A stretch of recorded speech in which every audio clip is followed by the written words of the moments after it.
Back to Fox top story. The Republican-led House Intelligence Committee releasing its now declassified memo about the Russia investigation, which claims federal investigators abused their powers.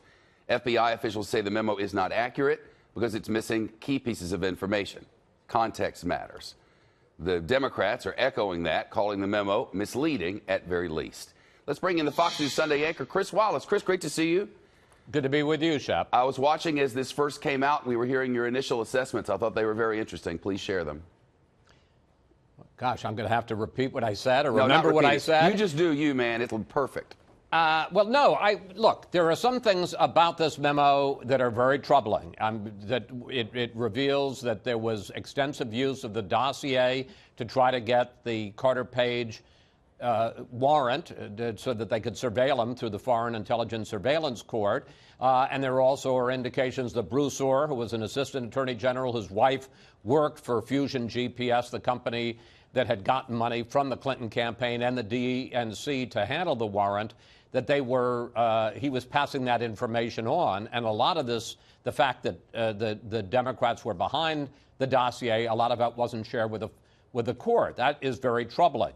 On the other hand, there's some things that are missing in here that just make you question whether we're getting the full story. For instance, as you pointed out just before you went to commercial, Carter Page, it's not like this is some blank slate and suddenly the FBI decided to come down on him. Carter Page had been involved with the Russians back in the 2000s. In 2013, he was allegedly recruited by a Russian spy in the United States to be a Russian agent, and according to newspaper reports, was the target of a FISA warrant in 2014. This is 2 years before any of this happened. The other thing that's very interesting in the memo is the memo doesn't say that Carter Page was the focus in the beginning, the genesis of the Trump investigation. In fact, at the end it says that the Papadopoulos information, that George Papadopoulos got information from the Russians.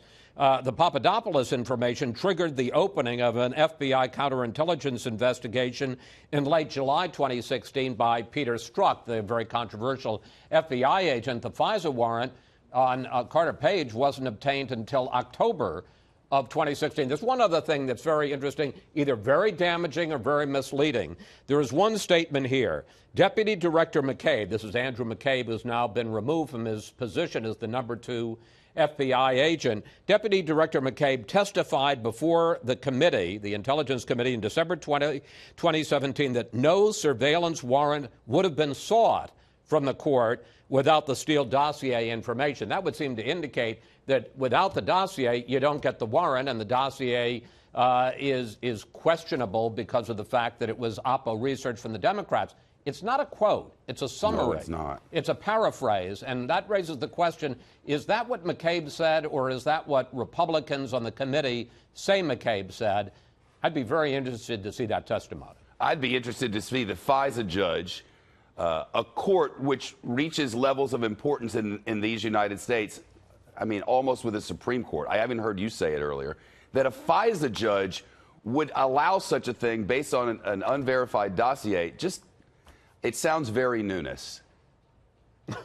That's now an adjective? There's a history, Chris. I mean, you can't ignore history when talking about the president. You just can't.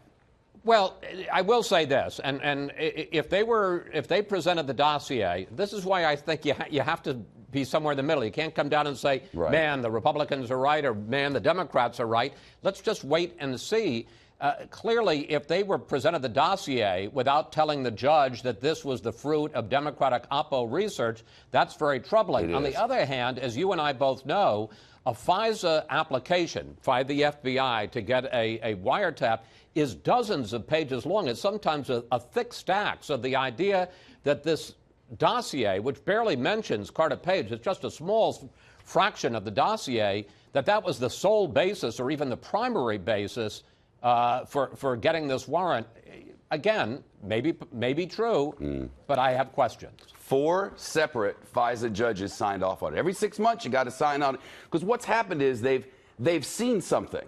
It's not like they're acting in a vacuum. It began with agents seeing connections with Russians.